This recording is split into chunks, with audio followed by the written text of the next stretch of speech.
Baik. Ini Pak. Bismillahirrahmanirrahim. Assalamualaikum warahmatullahi wabarakatuh. Waalaikumsalam. Alhamdulillahirrahmanirrahim. Yang saya hormati dan banggakan Bapak Dr. Agus Suherman, Ketua FK 2PT, senior saya ini. Yang saya hormati Pak Prof. Lasara, senior. Saya hormati Pak Hermanto, Pak Subarno, dan seluruh hadir pada saat ini. Kami dari Dinas Kelautan Perikanan Provinsi Sulawesi Selatan ingin berbagi kepada bapak-bapak bagaimana perikanan Provinsi Sulawesi Selatan selama masa pandemi. Baik, saya ingin memperkenalkan dulu teman-teman, minta supaya slide-nya yang kami sudah kirimkan langsung aja ke potensi daerah yang kami miliki. Silakan, langsung aja Pak di potensi daerah, bahwa Sulawesi Selatan itu tadi Pak Dr. Suherman mengatakan Indonesia Timur itu 714 ke sana, tetapi sebenarnya kami itu di 713. 713, terus Pak, terus di bawahnya ini 713. Kami itu dari 713 di Teluk Bone, Selat Makassar, dan Laut Flores. Itu kurang lebih hampir 1 juta ton. Kami juga punya tambak, punya air tawar, garis pantai itu kurang lebih hampir 2000 kilometer. Terus Pak,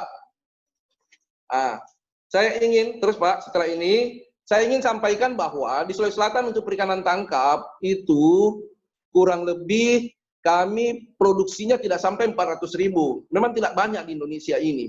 Cuma khusus perikanan tangkapnya saya lihat di situ, kita lihat perikanan tangkap untuk di laut 2019 370.000 dan tiap tahun rata-rata 5 tahun ini naik 5%. Naik 5% ke atas. Bahwa Sulawesi Selatan produksinya ini didukung oleh kurang lebih 54.000 RTP kapal, perahu, kapal. Didominasi oleh motor tempel. Motor tempelnya itu kurang lebih 34.000 sebanyak 63%. Kemudian 31% itu kapal motor. Tetapi kapal motor juga didominasi oleh 70% 0 sampai 5 GT, kemudian 5 sampai 10 GT itu 15%, kemudian 10 sampai 20 GT itu 8%, kemudian 20 sampai 30 itu 6%, itu 981 kapal, kemudian 120 kapal untuk 30 sampai 50 GT, itu 0,7% saja. Tetapi jangan salah, sekalipun kapal kami didominasi oleh 10 GT ke bawah, itu 85%, tetapi daya jelajahnya, ini, daya jelajahnya 19 provinsi, kami punya nelayan ngandon. Jadi semua 713, 714, 715, dan sampai masuk di Pacitan, Jawa Timur. Jawa Timur sebagian masuk. Kalau Kalimantan ke bawah, NTB, nelayan kami. Dan itu kapalnya tidak besar. Kapal-kapal 10 sampai 20, malah ada 5 sampai 10 masuk juga. Jadi ini yang betul bahwa kita sekarang bicara soal nelayan kecil. Dan masih ada juga di Sulawesi Selatan hampir 5% lebih itu perahu tanpa motor, jukung, dan lain-lain. Saya kira itu, sekarang di masa pandemi, bagaimana kondisi produksi di masa pandemi? Silakan setelah ini di bawahnya, kita lihat bahwa di masa pandemi, sebelum NTN Pak, NTN di bawah, di atasnya Pak, tabek di atasnya, bahwa produksi perikanan untuk kuartal 1 di Sulawesi Selatan, untuk kuartal 1 di Sulawesi Selatan, di bawahnya ini Pak, perbandingan data bahwa, menunjukkan data bahwa, penangkapan di laut itu turun kurang lebih 15% selama Januari-Maret. Nah ini kami datanya untuk triwulan 2 belum fix, tetapi kelihatannya juga masih turun, tetapi tidak sebesar turun yang kuartal 1. Nah, ini menunjukkan bahwa ada pengaruh dalam produksi. Bagaimana pengaruhnya terhadap nelayan? Terus di bawahnya. Bisa kita lihat di bawahnya ini Pak. NTN-nya. Lihat NTN nelayan. NTN nelayan Sulawesi Selatan selama 2019 itu rata-ratanya 107. Alhamdulillah. Tetapi data 2020 menunjukkan Januari sampai Juni itu dari 100,8 di Januari turun di Februari, turun di Maret, alhamdulillah turun sampai April. Di April, nanti di Mei dia mulai naik. Di Mei dia mulai naik 92, 97, 97. Ini menunjukkan bahwa nelayan kita sangat terdampak terhadap kondisi ini. Nilai NTN-nya di bawah 100.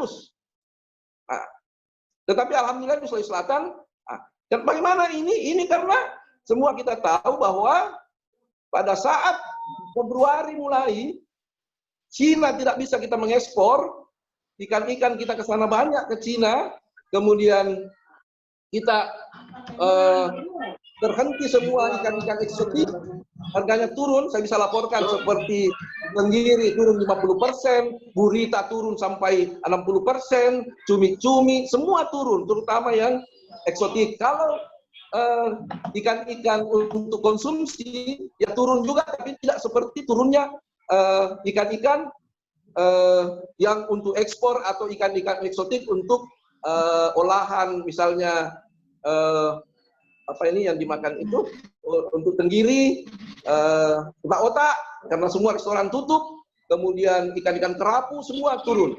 Karena itu ini menunjukkan bahwa bagaimana kami di Sulawesi Selatan menghadapi ini semua. Kami sampaikan lagi di Sulawesi Selatan, alhamdulillah kami punya cold storage itu besar dan kecil itu lebih 100, kalau tidak salah 140-an. Ada yang besar itu yang 300 ton ke atas itu udang sekitar 20. Kemudian untuk ikan-ikan yang besar itu ada kurang lebih 20 lebih. Yang lainnya kecil-kecil.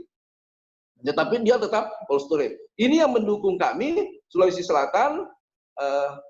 Alhamdulillah karena lokasinya kami didukung oleh pelabuhan internasional, bisa langsung ekspor, kemudian internasional juga untuk udara seperti itu. Tetapi kami kemarin bicara bahwa semua ekspor tuna, seperti tadi dikatakan oleh Pak Dr. Agus bahwa ada di 714, 715, kan itu juga menjadi sumber dari masuk Sulawesi Selatan. Tapi setelah kemarin itu agak stuck waktu kenaikan cargo yang begitu besar, saya cek dari kemarin sama pengusahanya, kargo tetap tidak ada perubahan, harga kargo tidak ada perubahan, tetap tinggi.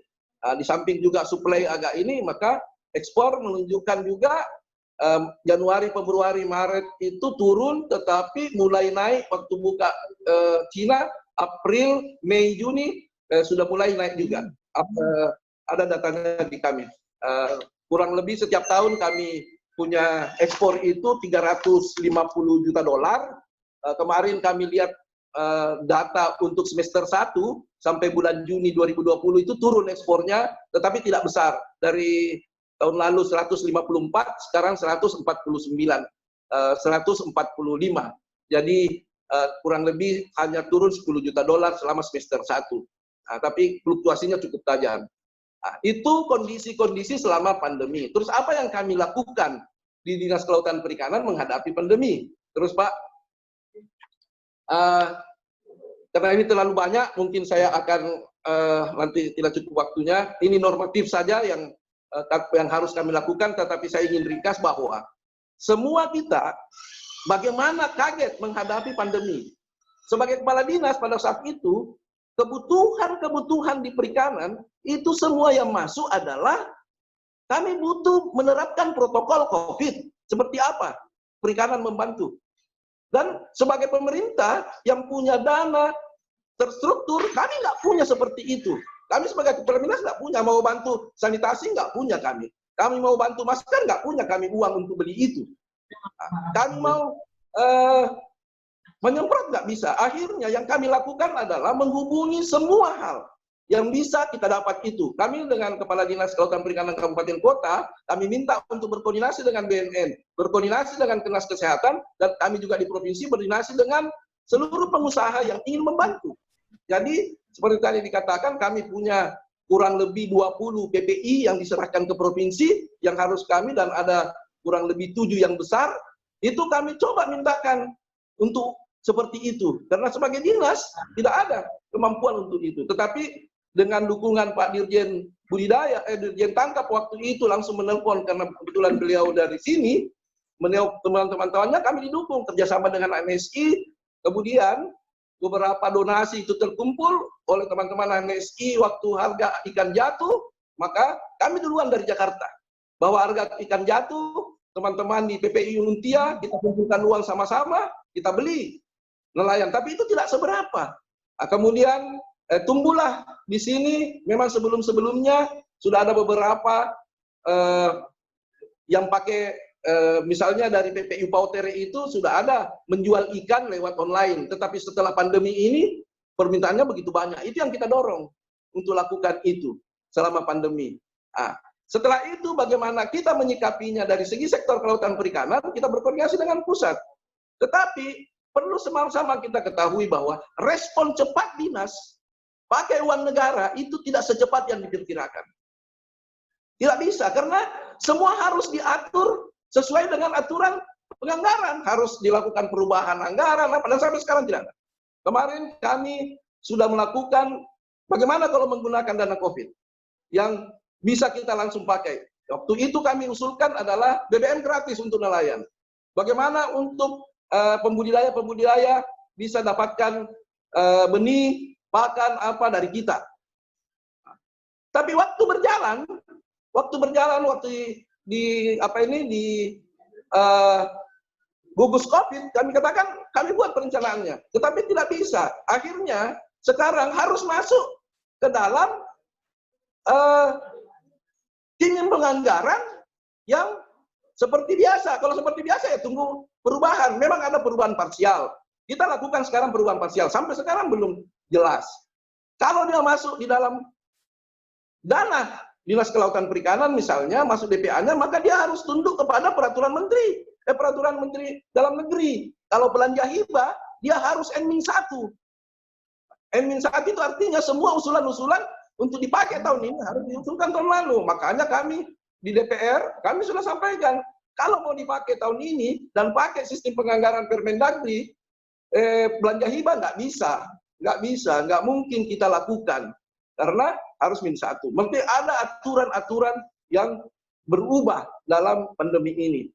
Nah, itu yang ingin saya sampaikan, bahwa kemudian apa yang dilakukan oleh teman-teman kami, ya kami dengan bantuan, maka nelayan-nelayan kecil, apa segala, kita semprot, kita apa di semua, siapkan cuci tangan apa segala, itu semua bukan dari Dinas Kelautan, tetapi dari sumbangan-sumbangan atau dari dinas sosial untuk sembako juga. Sembako awalnya seperti itu, di pulau-pulau terutama. Nah, kita koordinasi saja. Nah, sekarang ini, yang penting bagi kami adalah bagaimana kami mendorong seluruh pengusaha untuk tetap melakukan aktivitasnya, apapun caranya. Jadi kami sekarang di Dinas Kelautan Perikanan, yang namanya apapun yang dibutuhkan, kami tanggap cepat. Apapun yang bisa memperlancar untuk ekspor, untuk perdagangan antar pulau, untuk apa memang itu dibutuhkan oleh dinas, kami lakukan secepatnya dan mendorong. Karena pikirannya bahwa kalau pengusaha sudah jalan, baik internasional maupun ekspornya, maka ke belakang, ke hulunya untuk nelayan, harga bisa terdongkrak. Alhamdulillah, tadi ditunjukkan oleh MTN bahwa mulai April, Mei, Juni itu sudah mulai naik harga. Itu sudah mulai naik harga. Harga sudah mulai naik. Kami harapkan di semester 2 nanti ini bisa kembali pulih. Tetapi walaupun Makassar ini sekarang, ini lagi jadi masalah, karena minggu ini sudah mulai lagi masuk pembatasan yang ketat. Dan kapan ada pembatasan ketat, maka distribusi bersoal, maka pasti berpengaruh kepada harga. Nah, itu yang saya ingin sampaikan. Inti dari kami punya makalah. Tetapi di luar makalah ini saya ingin sampaikan sebagai kepala dinas yang sudah cukup hampir 4 tahun, bagaimana kita di Sulawesi Selatan ini, dan 30 tahun jadi pegawai. Untuk nelayan kecil, Bu, Bapak semua, ada hal yang jadi masalah. undang-undang perikanan dikatakan tradisional itu 5 GT ke bawah. Untuk undang-undang pemberdayaan mengatakan 10 GT ke bawah. Dan ini belum ada pernah. Saya sudah beberapa kali bicara sama Dirjen Tangkap, kami ingin kejelasan yang mana itu nelayan tradisional yang dipakai. Karena ini berhubungan dengan izin. Sekarang ini kami masih pakai untuk 5 GT ke bawah itu surat keterangan. Kalau 10 ke bawah dan 5 sampai 10 karena perdanya seperti itu, maka dia tetap harus punya siup, punya apa. Ini juga tidak sinkron dengan kebutuhan pas kecil. Pas kecil itu 7 ke bawah. Jadi kemarin itu ada beberapa nelayan yang punya 8 GT, nggak mau ambil siup. Dia bilang, saya kan tradisional. Kalau tradisional, nggak perlu ambil siup. Cukup terdaftar saja, karena dia pakai undang-undang pemberdayaan nelayan untuk 10 ke bawah, itu tradisional. Ini nggak pernah selesai. Ini mudah-mudahan Pak Dr. Agus Suherman, karena pernah juga di perikanan tangkap, ini tidak pernah selesai ini kalau itu yang pertama. Yang kedua adalah, kemarin di yang perikanan tangkap, ada yang bicara soal bagaimana nelayan 30 GT atau 20-30 untuk mengurus izin, itu harus ada gambar. Nah kita punya nelayan, kalau pembuat nelayan tradisional, kalau bikin kapal nelayan di pulau-pulau manapun, sekarang sudah di pulau-pulau dibikin, karena mendekati di mana ada kayu. Itu tidak ada gambarnya ada di otaknya. Nah ini, kalau ini nelayan tradisional susah izinnya, nanti malas nanti bikin kapal, yang terutama yang 10 GT ke bawah itu masih banyak di pulau-pulau saya dapati di sini dibikin dan itu tidak punya gambar, tidak punya gambar itu. Nah, kalau ini kita tidak bisa, nanti nelayan yang tidak mau, nanti pengetahuan-pengetahuan itu bisa hilang. Saya kira itu yang saya ingin tambahkan di luar makalah saya. Saya ucapkan terima kasih kepada teman-teman semua. Yang perlu juga adalah data. Sampai saat ini data nggak pernah beres. Data nggak pernah beres. Tidak pernah kita sepakat, terutama di budidaya. Di perikanan tangkap juga belum jelas mau pakai apa. Belum ada ketegasan sampai 5 tahun itu dia pakai landing place survey atau pakai desa sampel. Masih nyampur-nyampur dan tidak ada ininya. Jadi masih kita butuh, sehingga kita bersoal dengan sumber potensi apa segala. Saya kira demikian. Terima kasih. Assalamualaikum warahmatullahi wabarakatuh.